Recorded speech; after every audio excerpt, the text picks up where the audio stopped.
The Lorax by Dr. Seuss. At the far end of town, where the grickle grass grows, and the wind smells slow and sour when it blows, and no birds ever sing excepting old crows, is the street of the lifted Lorax. And deep in the grickle grass, some people say, if you look deep enough, you can still see today where the Lorax once stood, just as long as it could before somebody lifted the Lorax away. What was the Lorax? Why was it there? And why was it lifted and taken somewhere from the far end of town where the grickle grass grows? The old Onceler still lives there. Ask him, he knows. You won't see the Onceler. Don't knock at his door. He stays in his lurkum on the top of his store. He lurks in his lurkum cold under the roof, where he makes his own clothes out of muffered moof. And on special dank midnights in August, he peeks out of the shutters, and sometimes he speaks and tells how the Lorax was lifted away. He'll tell you, perhaps, if you're willing to pay. On the end of a rope, he lets down a tin pail, and you have to toss in 15 cents in a nail, and the shell of a great-great-great-grandfather snail. Then he pulls up the pail and makes a most careful count, to see if you've paid him the proper amount. Then he hides what you've paid him away in his snub, the secret strange hole in his grovelous glove. Then he grunts, I will call you by whispermaphone, for the secrets I tell you are for your ears alone. Slump. Down slumps the whispermaphone to your ear, and the old Onceler's whispers are not very clear, since they have come down through a snarkly hose, and he sounds as if he's had smallish bees up his nose. Now I'll tell you, he says, with his teeth sounding gray, how the Lorax got lifted and taken away. It all started way back, such a long time back. Way back in the days when the grass was still green and the pond was still wet and the clouds were still clean and the song of the swommy swans rang out in space.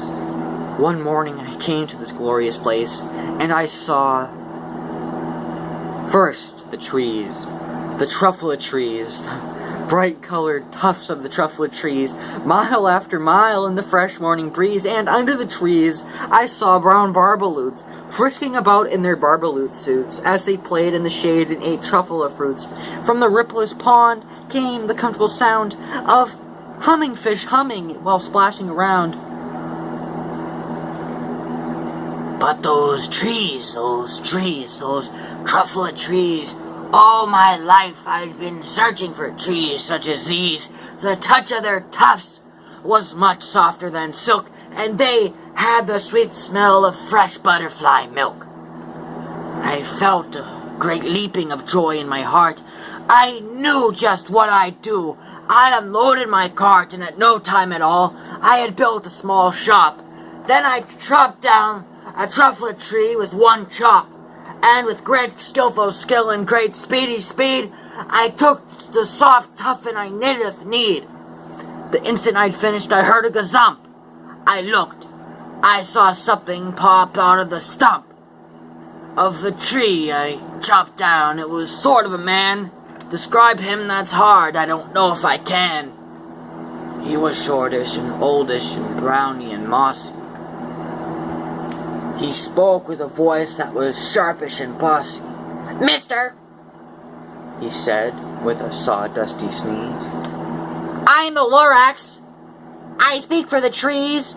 I speak for the trees have no tongues. And I'm asking you, sir, at the top of my lungs. He was very upset as he shouted and puffed. What is that thing you've made out of my truffula tuft? Look, Lorax, I said. There is no cause for alarm. I chopped just one tree. I am doing no harm. I am being quite useful. This thing is a thneed. A thneed is a fine something that all people need. It's a shirt, it's a sock, it's a glove, it's a hat. But it has other uses, yes, far beyond that. You can use it for carpets, for pillows, for sheets, or curtains, or covers for bicycle seats. The Lorax said, "Sir, you are crazy with greed. There is no one on earth who would buy that full Thneed." But the very next minute, I proved he was wrong, for just at that minute a chap came along, and he thought the Thneed I had knitted was great. He happily bought it for $3.98.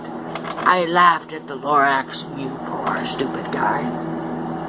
You can never tell what some people will buy." "I repeat," cried the Lorax, "I speak for the trees." "I'm busy," I told him. "Shut up, if you please." I rushed across the room, and at no time at all built a radio phone. I put in a quick call. I called my brothers and uncles and aunts, and I said, "Listen here. Here's a wonderful chance for the whole Onceler family to get mighty rich. Get over here fast. Take the road at North Nitch. Turn left at Weehawken, sharp at Self Stitch." And at no time at all, in the factory I built, the whole Onceler family was working full tilt. We were all knitting Thneeds just as busy as bees, to the sound of the chopping of truffula trees. Then, oh baby, oh how my business did grow. Now chopping one tree at a time was too slow. I invented my super axe hacker, which whacked off 4 truffula trees at one smacker. We were making Thneeds 4 times as fast as before, and the Lorax, he didn't show up anymore. But the next week, he knocked on my new office door. He snapped, "I'm the Lorax who speaks for the trees, which you seem to be chopping down as fast as you please, but I'm also in charge of the brown barbaloots, who played in the shade in their barbaloot suits and happily lived eating truffle fruits. Now, thanks to your hacking my trees to the ground, there is not enough truffle fruit to go round. And my poor barbaloots are all getting the crummies because they have gas and no food in their tummies. They love living here, but I cannot let them stay. They'll have to find food, and I hope that they may.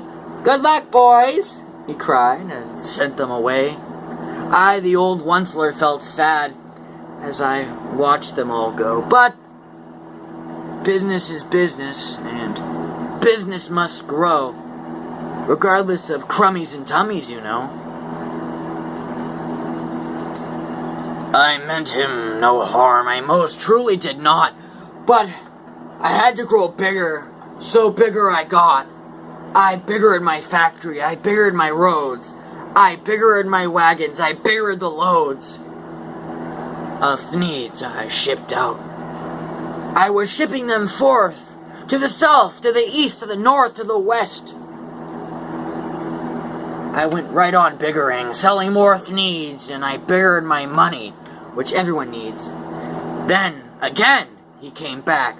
I was fixing some pipes when that old nuisance, Lorax, came up with more gripes. "I am the Lorax," he coughed and he whiffed. He sneezed and he snuffled, he snargled, he sniffed. "Onceler!" he cried with a cruffulous croak. "Onceler, you're making such smuggler's smoke! My poor swami swans, why, they can't sing a note! No one can sing who has smog in his throat!" "And so," said the Lorax, "please, pardon my cough. They cannot live here, so I'm sending them off. Where will they go? I don't hopefully know. They may have to fly for a month or a year to escape the smog that you've smogged up around here. What's more," said the Lorax, his dander was up, "let me say a few words about the gluppity-glup your machine chugs on day and night without stop making gluppity-glup, also sloppity-slop. I'll show you, you dirty old Onceler, you! You're glumping the pond where the humming fish hummed. No more can they hum, for their gills are all gummed. So I'm sending them off. Oh, their future is dreary. They'll walk on their fins and get woefully weary in search of some water that isn't so smeary. And then I got mad. I got terribly mad. I yelled at the Lorax, "Now listen here, Dad!